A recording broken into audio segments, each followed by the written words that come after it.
बस कुछ दिनों की बात है, प्लीज मैनेज कर लो प्रिया। रुद्र हाथ जोड़े प्रिया के सामने खड़ा था। रुद्र, तुम जो कह रहे हो उसे धोखा देना कहते हैं। वैसे ही मम्मी जी और मेरा रिश्ता बहुत अच्छा नहीं है, और अब तुम चाहते हो कि मैं उनसे झूठ बोलूं? प्रिया नाराजगी से बोली, इसीलिए तो कह रहा हूं कि कुछ दिनों की बात है, मैनेज कर लो। अगर मम्मी को पता चला कि तुम ऑफिस में फॉर्मल ड्रेस पहनकर जाती हो तो उन्हें अच्छा नहीं लगेगा। रुद्र प्रिया को समझाने लगा।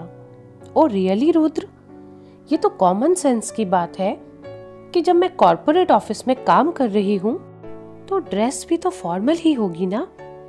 अगर मैं साड़ी और चूड़ी पायल पहनकर ऑफिस जाऊंगी तो सब मुझे अजीब नजरों से देखेंगे। तब रुद्र बोला कि उसका भी उपाय मैंने सोच लिया है। सोनम भाभी से बात कर ली है मैंने।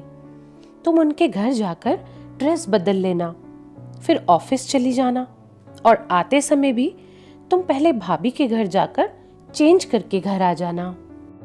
2 दिन बाद रुद्र की मम्मी दीपा जी आ गई। प्रिया को साड़ी, चूड़ी और श्रृंगार में देखकर वो बहुत खुश हो गई और उसे ढेर सारा प्यार और आशीर्वाद दे डाला। मैंने सोचा नहीं था कि तुम मुझे इस रूप में मिलोगी। बहुत खूबसूरत लग रही हो। सदा खुश रहो। मम्मी, आप खुश तो हैं ना? उनका कमरा दिखाते हुए रुद्र पीछे से उनके गले लगकर बोला। बेटा, मैं बहुत खुश हूँ, लेकिन तू ये क्यों पूछ रहा है?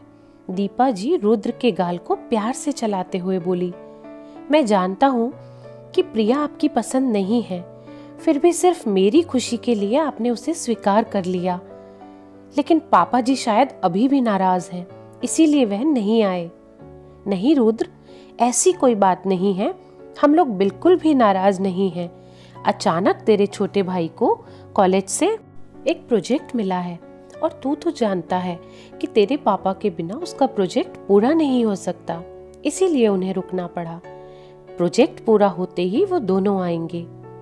मैंने कहा कि मैं नहीं रुक सकती रुद्र से मिले बिना, इसीलिए मैं आ गई ताकि तुम्हारे और प्रिया के साथ ज्यादा वक्त बिता सकूं। बात करते करते दीपा जी ने बैग में से रुद्र और प्रिया के लिए लाए सामान को निकालकर रुद्र को दे दिया। रुद्र को सब सामान देकर दीपा जी घर का निरीक्षण करने लगी। घर का हर कोना एक अलग ही कहानी कह रहा था। घर में दीपा जी को एक सकारात्मक ऊर्जा का एहसास हुआ, जिसे महसूस कर दीपा जी का मन खिल गया। उन्होंने किचन में काम कर रही प्रिया को देखा और सोचने लगी, रुद्र ने सही कहा था कि प्रिया उसके लिए परफेक्ट है। मैं चाहकर भी उसमें कोई कमी नहीं ढूंढ सकती। किचन में दीपा जी को देख प्रिया मुस्कुराई, और फिर दोनों में छोटी छोटी बातों का सिलसिला शुरू हुआ तो उनकी बात खत्म ही नहीं हुई। शनिवार और रविवार छुट्टी होने से सबने खूब मस्ती की, लेकिन सोमवार को प्रिया तनाव में आ गई कि अब कैसे मैनेज होगा। वो अभी भी यही चाह रही थी कि दीपा जी को सच बता देना चाहिए, लेकिन रुद्र ने उसे अपनी कसम देकर रोक दिया। ऑफिस जाने से पहले प्रिया दीपा जी के पास गई तो उसे देखकर दीपा जी हंसने लगी। उन्हें हंसता देख प्रिया थोड़ी असहज हो गई। मम्मी जी, क्या हुआ? कुछ गड़बड़ कर दी क्या मैंने? कुछ गड़बड़ नहीं बेटा, बहुत बड़ी गड़बड़ कर दी तुमने। दीपा जी प्रिया का हाथ पकड़कर रुद्र के पास आई और बोली, रुद्र, तुमने तो कहा था कि प्रिया बहुत ही स्मार्ट है, लेकिन आज इसे देखकर मैं समझ नहीं पा रही हूँ कि इसकी स्मार्टनेस तुम्हारे साथ रहते खत्म हो गई या फिर। दीपा जी ने अपनी बात अधूरी छोड़ दी। क्यों मम्मी, क्या हुआ? आप ऐसे क्यों कह रही हो? प्रिया से कुछ गलती हो गई क्या? रुद्र डर गया कि कहीं प्रिया ने सच तो नहीं बता दिया। सच सच बताना प्रिया, तुम रोज ऑफिस ऐसे ही साड़ी और चूड़ी पहनकर जाती हो, या फिर मेरे यहाँ रहने से तुम यह सब पहन कर जा रही हो? दीपा जी अचानक से सीरियस होकर बोली। वो मम्मी। रुद्र प्रिया को आंखें दिखाता हुआ बीच में बोल पड़ा। हाँ माँ, ये ऐसे ही ऑफिस जाती है। अच्छी लग रही है ना माँ ये ऐसे? नहीं मम्मी जी, मैं ऑफिस ऐसे नहीं जाती हूँ। मेरे ऑफिस की फॉर्मल ड्रेस है, मैं वो ही पहन कर जाती हूँ। ये तो मैंने आपके लिए पहनी है ताकि आपको अच्छा लगे और आप मेरे बारे में कुछ गलत ना सोचें। प्रिया ने दीपा जी को सब सच बता दिया। और यह सब करने का तुम्हें रुद्र ने कहा होगा? दीपा जी ने सवाल किया तो प्रिया ने रुद्र की तरफ देखा और फिर दीपा जी का हाथ पकड़कर बोली, हाँ, इन्होंने ही कहा था, लेकिन इसमें इनकी कोई गलती नहीं है। ये नहीं चाहते थे कि आपके दिल में मेरे लिए कोई भी गलत छवि बने।